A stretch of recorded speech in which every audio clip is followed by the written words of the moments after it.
Hello friends, नमस्ते जी, राधे राधे। एक बार फिर से स्वागत है एक और नए वीडियो में। काफ़ी दिनों बाद अपना डेली रूटीन ब्लॉग स्टार्ट कर रही हूँ। तो भाई, जैसे कि मैंने आपको पहले बताया अपने व्लॉग में कि मैं गई हुई थी पशुपतिनाथ मंदिर, नेपाल गए थे हम लोग। तो पूरा एक हफ्ते के करीब हो गया मेरे को अपना घर वाला वीडियो बनाए हुए। बहुत ज़्यादा थकान हो गई थी। तो कल शाम इवनिंग में हम आए थे। बहुत सारे कपड़े हो रखे थे। 3:30 बजे मैं आई।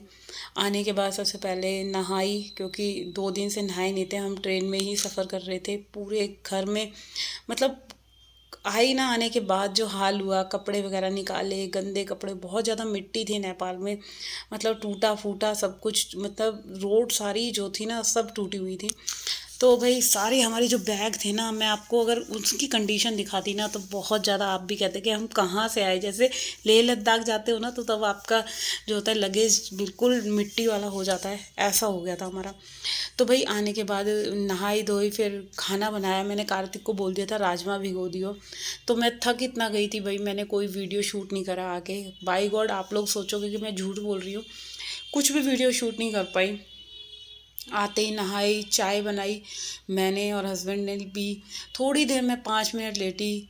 राजमा मैंने बॉईल करने के लिए रख दिए थे, तो बच्चों के लिए फिर खाना, बच्चों की फरमाइश थी कि मम्मी काफ़ी दिन से गई हुई हैं, अब बाहर का बच्चे कितने दिन से खा ही रहे थे। तो भाई फिर आते ही मैंने जैसे बताया चाय वाय पी, तो फिर मैंने मशीन लगा दी। मैंने कहा चल यार, लगे हाथ, कहते हैं ना कि थकावट तो बहुत ज़्यादा थी, मगर गर्म गरमाई, जैसे गर्मा गरमाई में काम जो हो जाता है तो हो जाता है। तो मैंने अपने सारे लगेज के जितने भी कपड़े थे वो मैंने रात को ही, शाम को 7 बजे तक सारे कपड़े, जितने भी 2 बैग भर के कपड़े ले गई थी। 4-5 दिन के मेरे थे, पतिदेव के थे, एक ओढ़ने के लिए कंबल ले गई थी। तो सारे कपड़े धो दिए और जो बैग थे वो धोए। फिर क्या था कि खाना बनाया था, राजमा चावल बनाए और खाना खाया। खाना खाने के बाद शरीर इतना टूट गया कि फिर हिम्मत नहीं हो रही थी रसोई भी समेटूं, मगर काम करना था। फिर रसोई साफ़ करी, फिर एक और काम था, क्योंकि आने के बाद इतनी मेरी बेड बज गई थी ना, मैं बता नहीं सकती। रात के 12 बजे सोई मैं।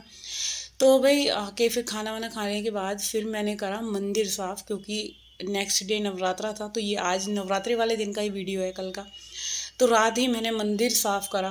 फिर मंदिर के जितने भी कपड़े थे वो मैंने एक टब में करके रख दिए, क्योंकि वो मैं आज धो लूँगी। तो भाई फिर उसके बाद मैंने शायद रात को एडिटिंग भी करी थी, एक वीडियो डाल के जो है चैनल पे। मैं सोई थी बहुत ज़्यादा थकान के बाद ना, इतना सारा काम करा मैंने, मुझे पता है मेरी क्या हालत हो चुकी थी। और फिर मैं भी एक चीज़ और बताती हूँ। जैसे कपड़े धुल गए थे ना, तो गर्मी का मौसम है, रात के 10 बजे तक ना कपड़े सारे सूख गए। अब मेरे को क्या, मेरे को पता है, एक खाज सी हो जाती है। मेरे साथ ये प्रॉब्लम है कि मुझे कपड़े अगर फैले हुए दिख रहे हैं ना, तो मेरे को ये लगता है भाई पहले कपड़े धो लूँ और कपड़े सिमट जाएं। तो फिर मैंने सोचा क्यों ना मैं इन कपड़ों को प्रेस में मार के रख ही देती हूँ, क्योंकि कॉटन के मेरे सारे सूट थे। और ऐसे ही रख दूँ तो फिर क्या होता है, कहीं आना जाना हो ना तो बड़े प्रॉब्लम होती है कि भाई पहले प्रेस करो और फिर कहीं जाना हो तो लेट हो जाओ। तो ज़्यादातर मेरी कोशिश यही रहती है, मेरे जितने भी कपड़े होते हैं ना, मैं उनको प्रेस करके ही रखती हूँ। तो रात को ही, जैसे मैंने अभी दिखाया था आपको, जैसे वीडियो शुरू हुआ था ना, तो मैंने कपड़े दिखाए थे आप लोगों को।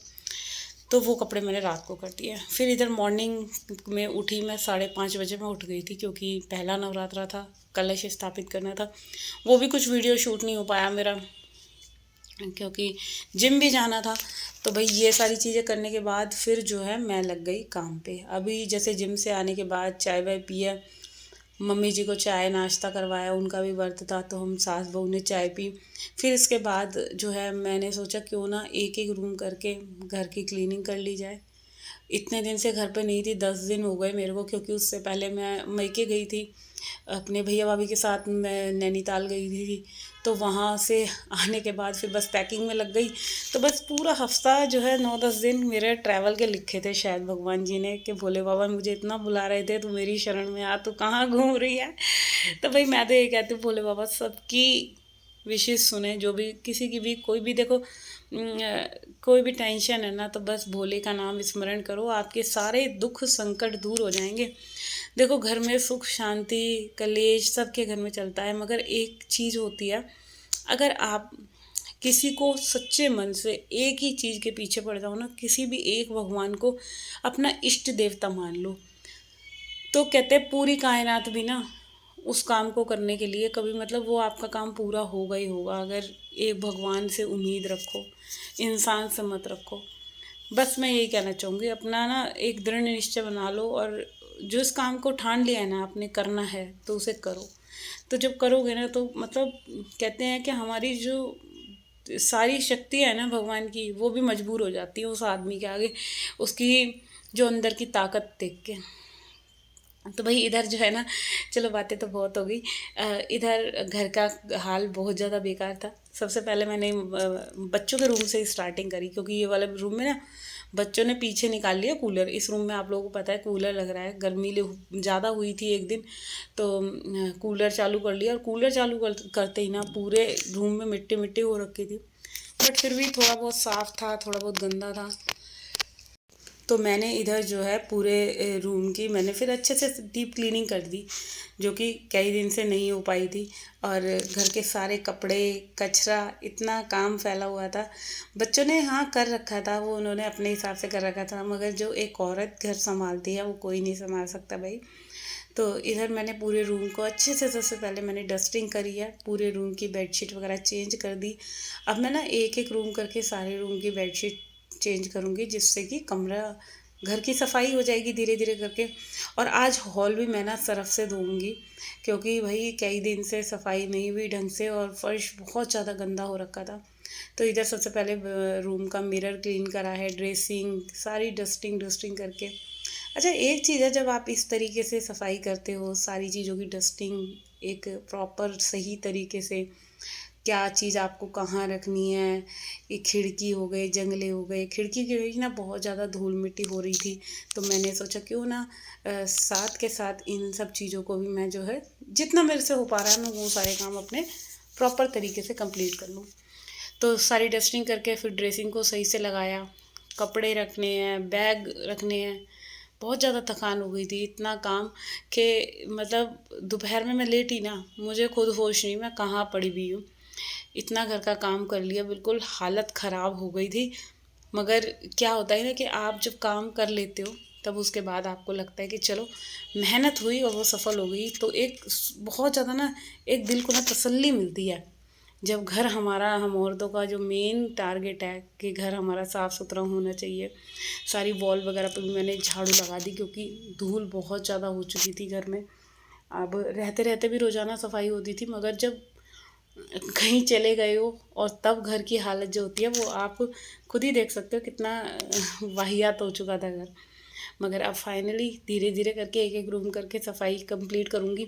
फिर क्या है, अच्छा किचन जो मुझे करनी है वो मैं करूँगी, नवरात्रि कंप्लीट हो जाए उसके बाद। और 9 दिन के उपवास भी हैं। देखो पूरा 9 दिन व्रत रखने में भी इतनी एनर्जी रहती है ना आप, और इस एनर्जी का रीज़न ये है, माता रानी खुद अपने आप ही शक्ति देती है आपको। आप किसी भी चीज़ को, जैसे होता है ना एक माइंड में कि हमें, अच्छा नॉर्मली डेज में क्या होता है, हम जैसे खाना खाते हैं, मैं जिम से आती हूँ तो मुझे इतनी तेज़ भूख लगती है, मुझे खुद नहीं पता मैं क्या क्या खाना है, ऐसा लगता है मुझे कुछ अच्छा सा हैवी फूड मिल जाए, कुछ पराठा मिल जाए, कुछ ऐसी चीज़ मिल जाए, वो तो मैं स्किप करती हूँ, मैं नहीं खाती, मैं थोड़ा एक रेस्ट वगैरह ले लेती हूँ। मगर अब तो क्या हो रहा है, जैसे जिम से आई ना, आज दूसरा दिन था मेरा नवरात्रे का, जब मैं एडिटिंग कर रही हूँ, बिल्कुल भी भूख का कहीं दूर दूर तक नाम निशान नहीं। शाम को भी काफ़ी मतलब सबको खिलाने के बाद 8:30 पौने 9 बजे मैंने व्रत खोला। तो ये सब चीज़ें देखो कुदरती हैं। आप दिमाग से किसी चीज़ को कंसंट्रेट करते हो। जैसे अगर क्या होता है, हम नॉर्मली हमें खाने का जैसे होता है ना कि भाई सुबह नाश्ते का टाइम हो गया, शाम के खाने का टाइम हो गया, या रात के खाने का टाइम हो गया, शाम की चाय बना रहे हैं तो चलो कुछ समोसे स्नैक्स हो जाए। तो सारा दिमाग का खेल है, दिमाग में ना वही चीज़ें आपके घूमती हैं कि बस खाने पीने को ये मिल जाए, ये हो जाए, ऐसे करके। मगर अब आपको पता ही है कि भाई व्रत है, कुछ नहीं खाना, काम पे ही कंसंट्रेट है, सारा काम करना है। और वैसे भी आज जो है हेल्पर ने भी नहीं आना, जो हॉल वॉल कर देती थी वो, तो आज उसने भी छुट्टी कर रखी है। तो मेरे को यही था, मैंने कहा मैं आ गई तो वही आज उसने भी छुट्टी कर ली। मगर चलो अपना काम है, खुद से ही करना है, तो क्यों ही किसी का मुँह देखा जाए। फटाफट फटाफट लग गई काम में। और दोपहर के 2 बज गए थे काम पूरा कंप्लीट करने में, जो कि ये मेरा जो है अपना डेली रूटीन वाला ही काम है। कोई ऐसा मैंने कोई इतना एक्स्ट्रा भी नहीं करा, मगर हाँ, थकान हो रखी थी ना, तो धीरे धीरे धीरे धीरे काम हुआ, जैसे भी हुआ। तो चलिए, इधर जो है मैंने पूरा हॉल जो है आप लोग देख सकते हो, सारे में मैंने सोफ़ा वगैरह झाड़ा, सही से करा। और यहाँ जो है मेरा हॉल में सर्फ़ का पोछा लगा लगा दिया था मैंने, एक बार को आधे आधे में तो लगा दिया था, क्योंकि वीडियो पूरी नहीं बन पाई। पता नहीं शायद कैमरा बंद रह गया है, मुझे चालू करना ही नहीं ध्यान रहा। तो इधर मैंने पूरे हॉल को सर्फ़ के, जो मैं सर्फ़ वाला ये मैजिक मूव होता है ना, इसको सर्फ़ वाले पानी में डिप करती हूँ और पूरे हॉल में घुमाती हूँ। तो ऐसे करके क्या होता है कि पूरे जो आपके फर्श की गंदगी होती है ना, वो अच्छे से फूल जाती है। और मेरे को तो बहुत, ये कहते हैं ना कि इतना बढ़िया सफाई हो जाती है कि आप खुद सोचोगे, जैसे ऐसे घुमा दिया और उसके बाद जो है थोड़ा सा सरफ, थोड़ा सा जैसे पानी डाल के ना, फिर वाइपर से खींचो, और इतना बढ़िया फ्लोर क्लीन हो गया था, एकदम चमचमाता। वही आप खुद भी देख सकते हो। तो बस यहाँ ये करने के बाद मैंने फिर वाइपर मार के, अच्छा, रसोई मैंने धो दी थी, और वो भी पानी डाल के, खूब बाल्टी भर के पानी डाल दिया था। मगर हाँ, वाइपर हॉल जो होता है ना, इसमें ज़्यादा पानी नहीं डाल सकते। ज़्यादा पानी डालो तो फिर कमरे में चला जाएगा या अलमारी के नीचे चला जाएगा। तो हल्का हल्का पानी डालती हूँ और वाइपर से खींच देती हूँ, जो देखने में ऐसा लगता है कि सारा जो है ना कूड़ा आ गया इसके अंदर। तो ये फ़ायदा होता है आपका कि आप इस तरीके से सफाई करते हो। तो चलिए, इधर हॉल हो गया था, फिर आ गई मैं रूम में। ये वाला रूम रह गया था, तो इस रूम को जो कि कपड़े वगैरह थोड़े फैले हुए थे परसों के ही, तो पहले इसे सेट करते हैं। और जल्दी से मैं दिखाती हूँ कि इस रूम को साफ़ करने के बाद मुझे कितना और टाइम लगा था घर की क्लीनिंग में।